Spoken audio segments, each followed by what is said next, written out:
So normally I have an intro music thing going on. I have a disclaimer before it. We have the theme music and me being super excited. Um,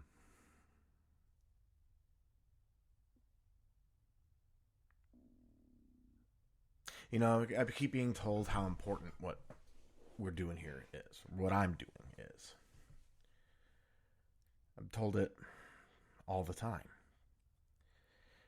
Yet, if it's so important, how come it's so hard to get guests? How come it's so hard to get commitments from people? Why is listenership on a sharp decline? Um,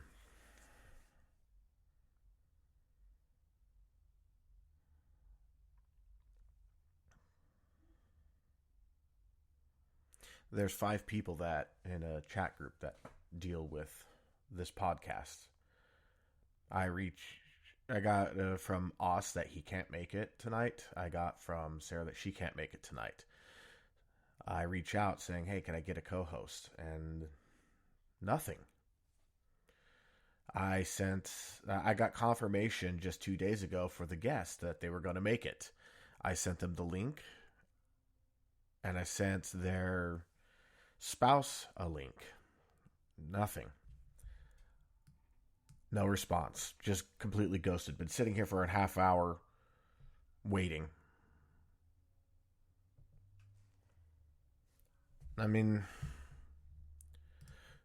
when I say our listenership is down, I'm not even playing around. I don't know what I'm doing anymore. You know, in the last 30 days, our listenership is down 28%. I look at last 12 months. I mean, we were doing great in May of 2022. We were getting close to 300 total downloads and live plays for the month of May. January, we didn't even make 125, which is down from December, down from November, down from October, down from September. It's just been a steady decline. I just don't know anymore. So yeah, I don't have a guest. I don't have a co-host. I don't have an episode tonight. Next week is the end of 3 years of this podcast. I'm trying to get a guest for it, but then I'm going to be taking a little vacation. I'm going out to Michigan to go hang out with one of my uncles, the one that inspired me to become a musician. Um, he's lived in Michigan most of my life. I have a very early formative memory of him when he still lived in the hometown where I was growing up, playing drums, which inspired me. And I've never got a chance to go visit him. Whenever he comes out to visit, of course, he gets swarmed by the entire family. Don't really get much one-on-one time. So I'm going to go out there. I'm going to a winter in Michigan for a weekend where we're just going to be basically indoors, eating good food, having good drinks, playing music, shooting the shit. Just me and him and his family. And we'll see how I'm feeling when we get back.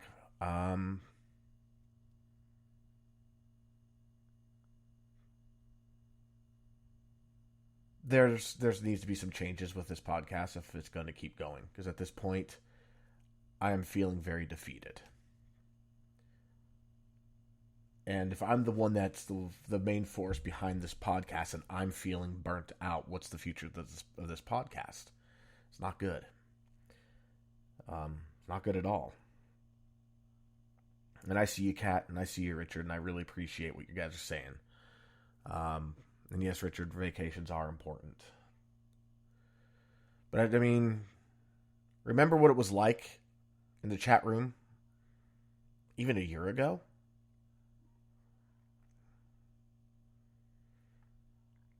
There were a lot of people that showed up. Lately, it's been two people, maybe three people.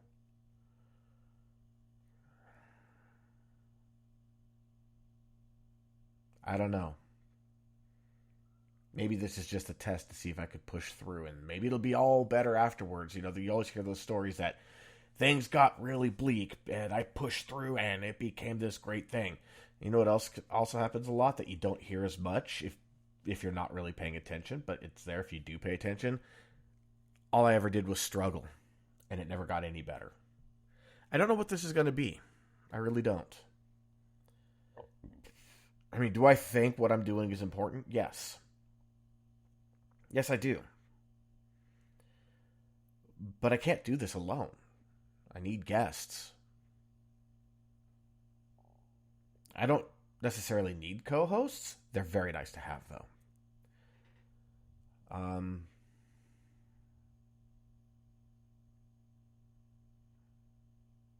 don't know.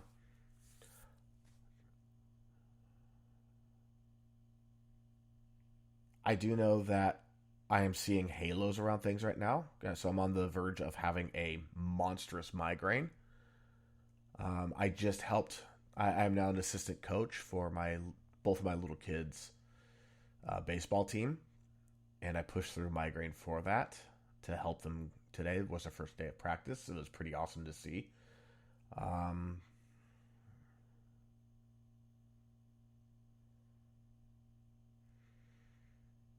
if you guys are interested, I actually have been working on an outline for a novel. I've had this idea for a couple of years now, kicking around inside my head, and I finally sat down to do the outline, and the outline kind of wrote itself. And as I was writing it, plot twists just kept popping up. Like, yeah, this would naturally happen in this situation, and this would naturally happen in this situation. And so I am excited about that.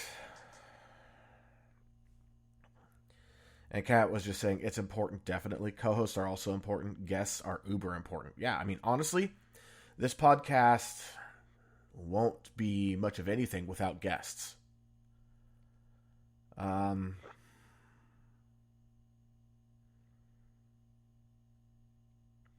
I mean, that's the crux of the show. Everything hinges on guests. And I know that not everyone has it in them to be a guest. Everybody has their struggles, but not everyone's willing to share. And that's fine. That's why I lightly prod Kat to be a guest, but I don't push it. Kat doesn't really feel like being a guest, and that's fine. Kat's also been one of the greatest supporters I've had this whole time.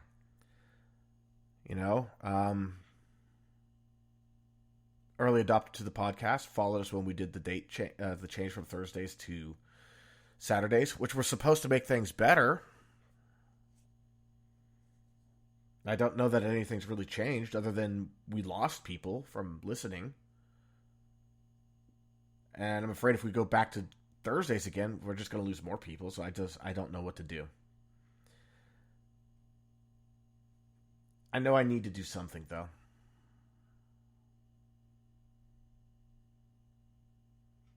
I love this podcast. I love the people I've been able to share stories with, the people that we've talked to and listened to. Love the people in the chat. Love the co-hosts. I love what I do. I love this. I am very passionate about this. I mean, odds are I'm going to push through. It's just,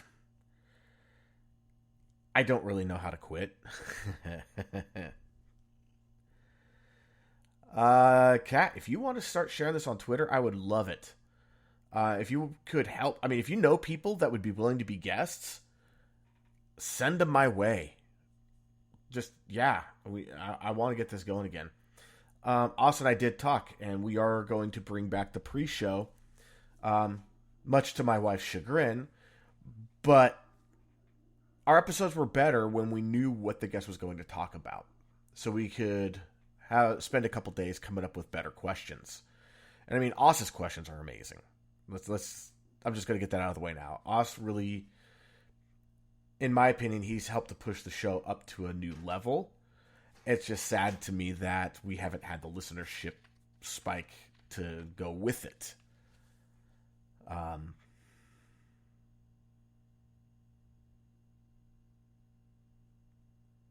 yeah, I mean, we all have our issues. I tend to go down rabbit holes and side paths and side conversations a little too far. Oz sometimes talks a little too much. We both are aware of these things, and we're both trying to keep each other in check on these things. We really want this podcast to be something really special. I mean, I'm not saying it's not special, but I really want it to be something super special, you know? I set out to help people. That's all I wanted to do. And this podcast has saved some lives. And I could never be more proud of what this has already done. I know it has changed lives.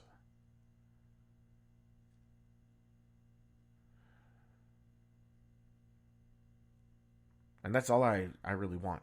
I mean, if this podcast took off and I was able to do this for a living and live off of it and squirrel away money for retirement and anybody else that's a part of the podcast, you know, like the co-hosts and anybody else that we wind up bringing on board, because I am getting a business license here for this, so that way we can actually make this legit and maybe actually have payroll and stuff. I would love for that to happen, obviously, you know, but that's secondary. But I mean, secondary goals are important too. Let's not kid about that. But it's more, honestly, I just want to help people. That's been, I mean, if you know me, you know that's been one of my most powerful driving factors in my life, is that I want to help.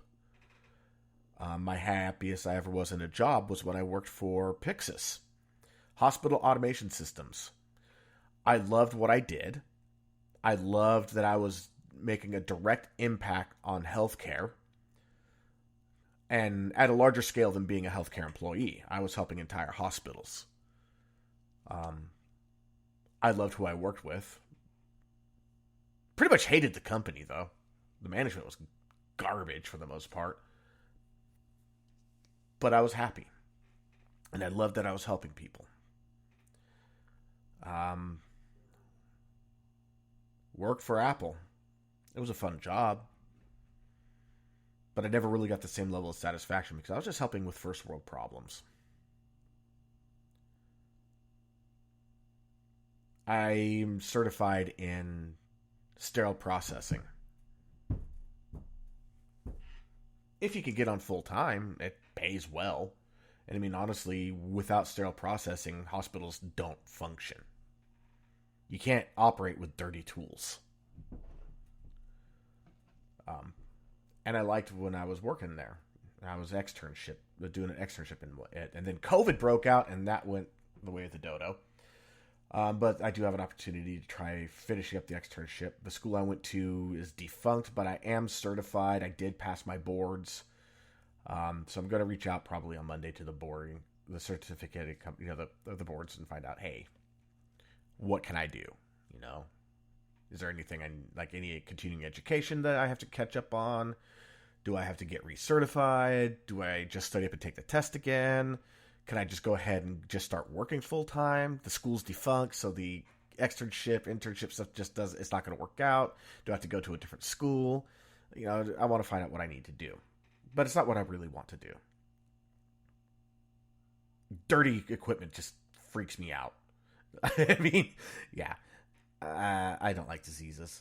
I don't like exposing myself to diseases. Even wearing protective gear, you're still exposing yourself to diseases. Just not my idea of a good time. Kat, if you want to share it in the ADHD group, I would love that. If your ADHD is anything like mine, I'm probably going to forget often about it. Be like, oh yeah, I got to share that to the group. Oh yeah, I got to share that to the group. Oh yeah, I got to share that to the group. So yeah.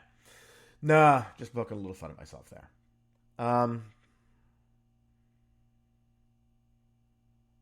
I don't know. I mean, I don't know what to talk about right now. And I appreciate being called an interesting guy. I mean, I used to do, when Periscope was a thing, I used to do Ask Me Anything walks every night. I had people from all over the U.S. popping in on my Periscope. No, I mean, not like a lot of people. I had like maybe 10 people.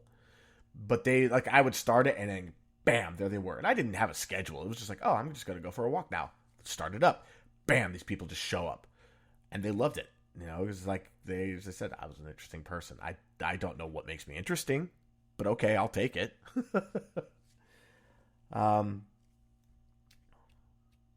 would say that the biggest problem right now that this podcast is facing is that we're having issues with guests. Now, could I be a little more Johnny on the spot and leading up to the episode and, you know, having a long, strong communication loop? Yeah, I could. And that's easy to do when I'm in a good mental state. It's really hard to do when I'm in a bad emotional state or have a migraine or I'm dealing with a lot of interpersonal stuff in my own family, which I have been lately. Which makes it hard for me to be like, hey, you're up, you know, just, you know, like reach out even the day of the podcast. Hey, just want to remind you that we're doing the podcast today in about, 12 hours or 8 hours or whatever. Or even the day before, hey, 24 hours from now, it's your episode. Yeah, I need to get better at that. And I will.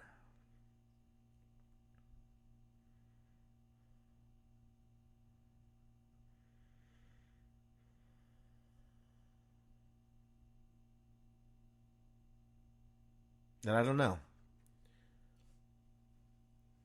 I think I'm willing to go one more season and see where we are by the end of the season and really take another hard look at everything. Now, does the listenership statistics really matter much to me? Not really. They're not like the most important thing to me. It's nice to see when we're growing. It sucks to see when it's shrinking. And I know there's a cyclic thing to it. We've done this for 3 years. It grows and shrinks and grows and shrinks. It's just part of what it is. I get that. It's the guests, or the lack thereof. That's the real issue. When I first started this podcast, I would have all 10 episodes booked for the season before we even started the season. Of course, the first season, COVID came out and had to do a lot of scrambling and rescheduling. Second season, mostly booked by the time we started. Third season, we were actually booked. We had season 3 and season 4 booked solid before season 3 even started. Unfortunately, by going out that far in advance, a lot of people just kind of ghosted us. So yeah, I would like to be able to book a full season in advance. I don't care if we only have 2 listeners every episode. I really don't care. If we have guests, I'm happy. I'll keep doing this. I'll do this till the day I die. But if we don't have guests, I don't know, man. I just don't know.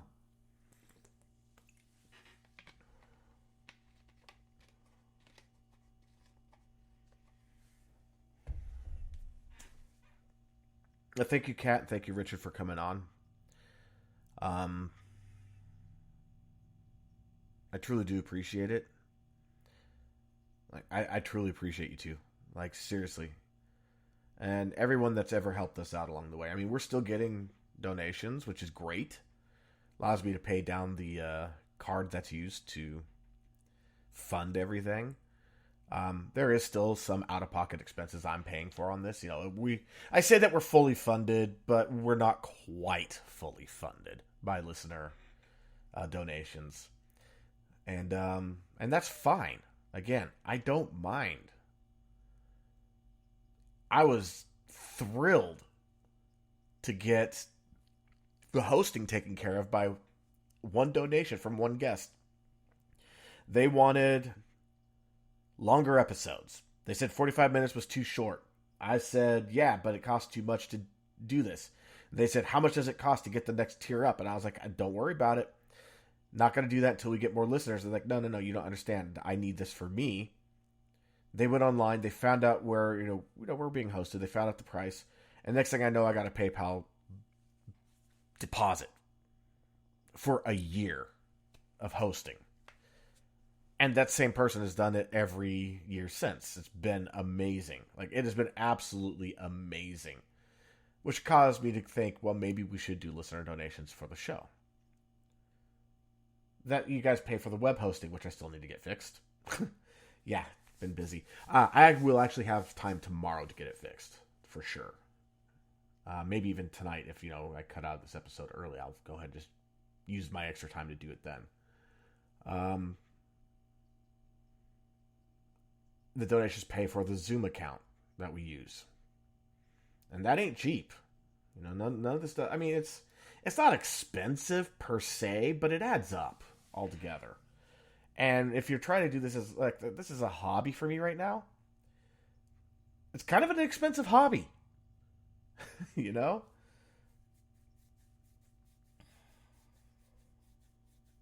Maybe things will be better after vacation. Um,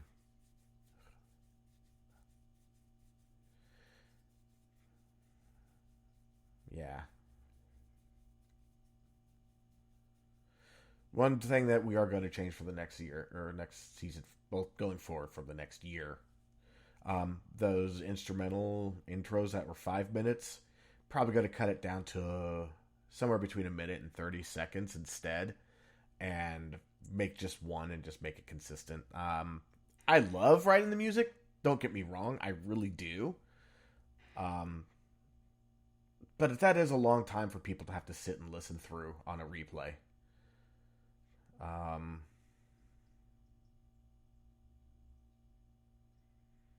so, Kat, are you saying you just said maybe we should plan on a short episode if your headache allows looking at the issue? Oh, I see what you're saying. Yeah, so look at the certificate issue with the website. Yeah, and basically all I have to do is reach out to the host and let them know that the certificate authority there's a hang up with the issues of the certificate. It's something they've dealt with a bunch before. It's really a fast fix. It's just the time to get into the chat, log in, blah blah blah, all that stuff. Yeah, yeah, I'll take care of it tonight for sure, with or without the headache. Obviously, it's going to be with the headache though. Um,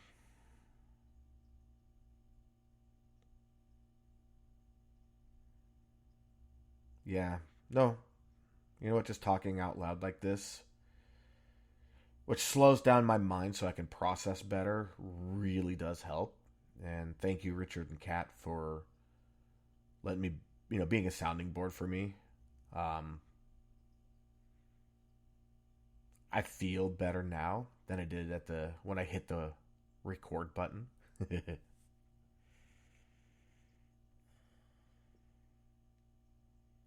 Well, thank you, Kat. Kat was just saying, I generally connect between 3 to 5 minutes before it starts. Enjoy that bouncy music the last 2 weeks.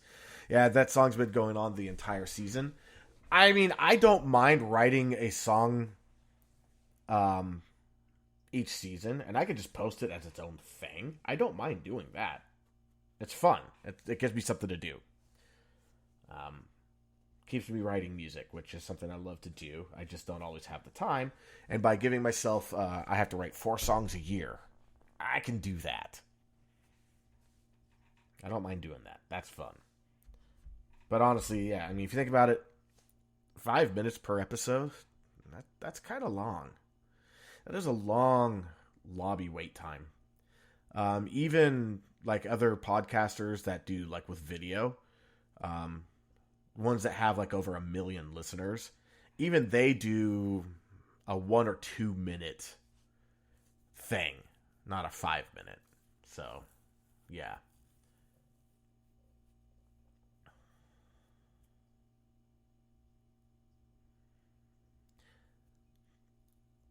And I just got a text message from the person that was supposed to be the guest. Like, unable to do this today. Tomorrow would be better. Yeah, well, we don't do podcasts tomorrow. We do them on Saturdays. Plus, it's Super Bowl Sunday. No. Um. Oh God, Cat. If a song a week, ugh. That's a big ask. That is a really big ask. Um. Well, I mean, I will reach out to the guest, the person who was supposed to be the guest today, and say, I mean, I don't have a guest for next week, so if they can do it and they can commit to it and they can follow through on it, that would be amazing.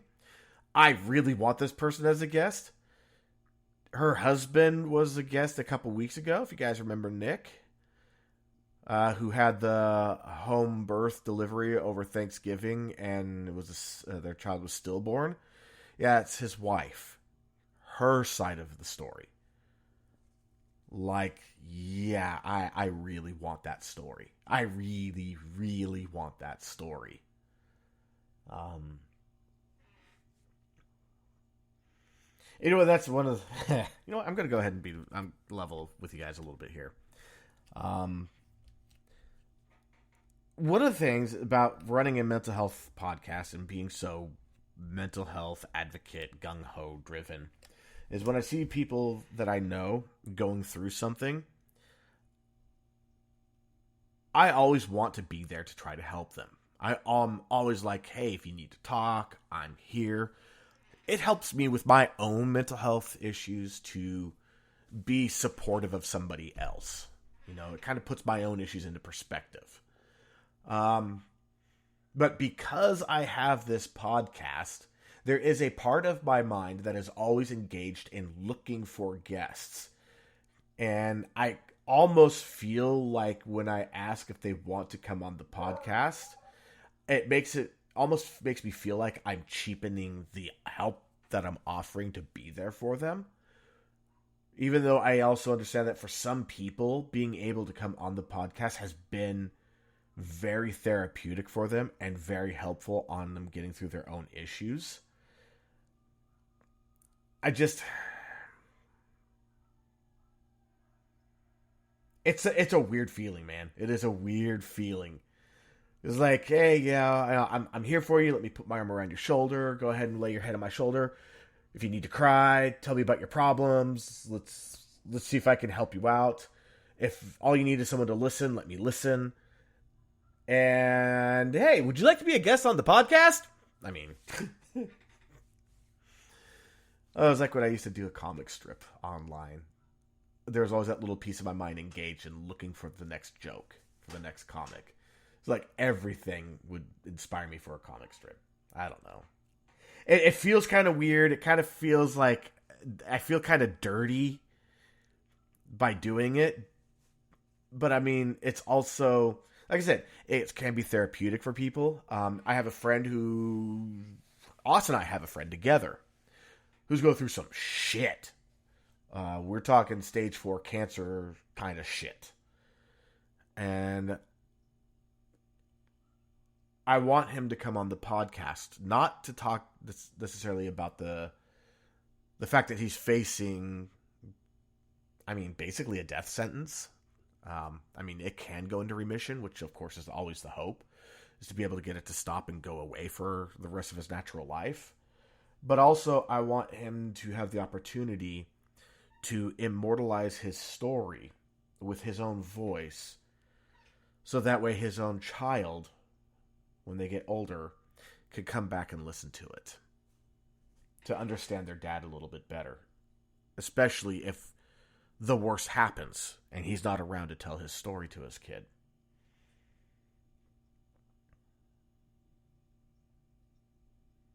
You know,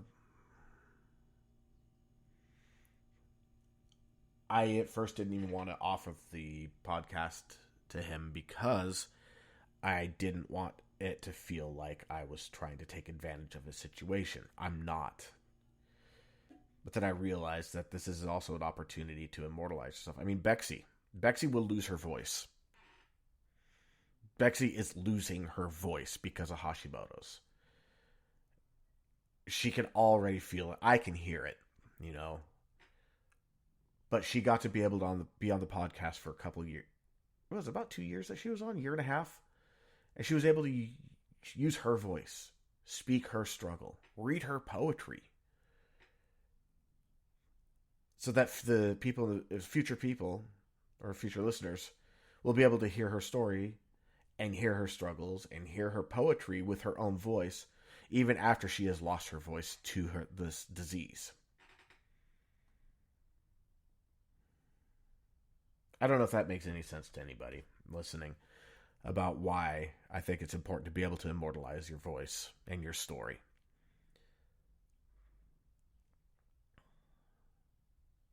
And it's one of the main reasons why I offer it to people who are in a bad place or in a situation where they may not make it, so that way they can be immortalized.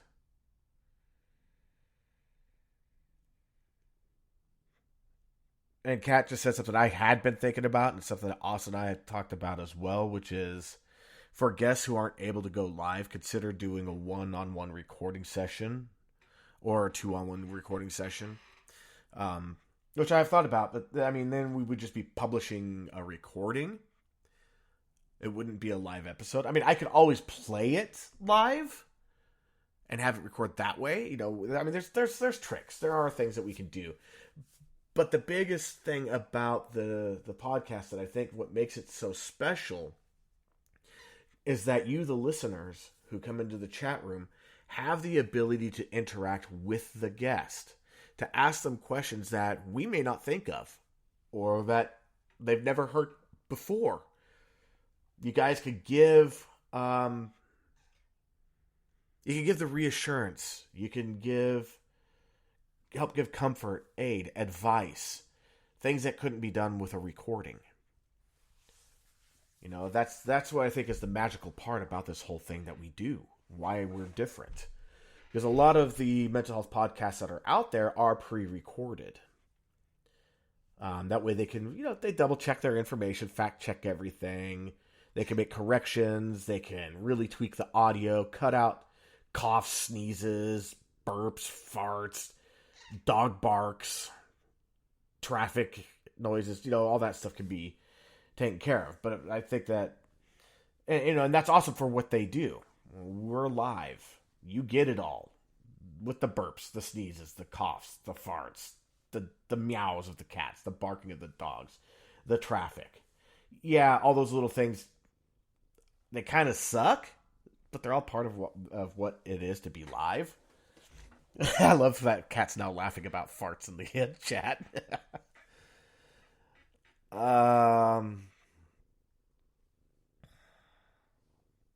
Yeah, Cat. So Cat was just talking about pre-record it, but don't publish it, and then play it live. That way, we can actually get comments from the chat room. You know, I like that idea. I like that idea a lot, actually.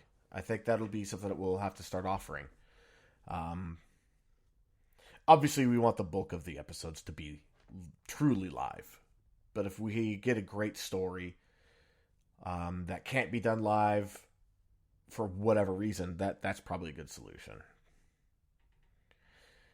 The cat's really a 7-year-old boy. Okay. I mean, me too.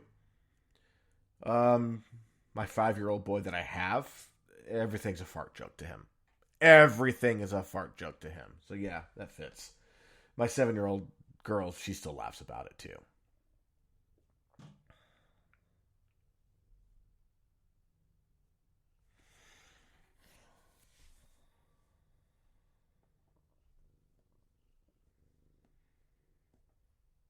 But you know what?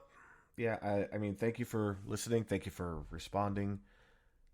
Gave me some stuff to think about, to work with.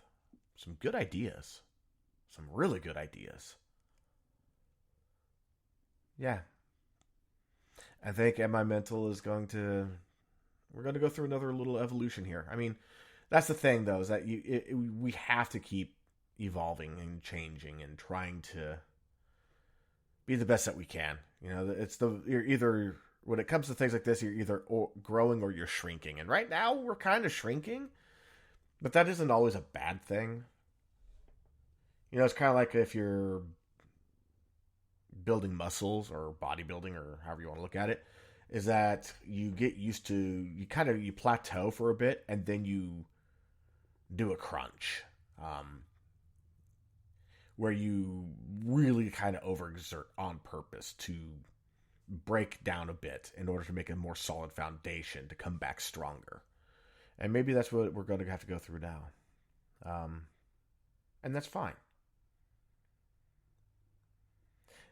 I am change adverse, except with this podcast, I am always looking for ways to change it. Go figure. It's like this podcast brings out the best in me. And I mean that. I mean, I'm pissed that I'm still getting put in Facebook jail When lately I'm trying not to go to Facebook jail, and the last time I got thrown into Facebook jail was I called out someone for being racist, yet I went to jail because Facebook has it out for me, I swear. And I don't blame them. I mean, just a couple of years ago, I wanted to see if I could be in Facebook jail more than out for a year, and I accomplished it. Yeah. Long-term consequences are, man, you are on a watch list, let me tell you. But at about 11:30 p.m. Pacific time tonight, I am out of jail. And let's hope that I can stay that way. Anyway, thanks for listening. Yeah, we'll be back next week. Hopefully we'll have an actual episode. Otherwise, it'll just be a quick little jump on, end the year, call it a year. Good riddance to the end of the 2022 season of or year of episodes of the 4 seasons there. And hopefully the spring of 2023 will be a new spring for the podcast as well, and be something bountiful, growing, really capture the essence of what it means to be in the spring.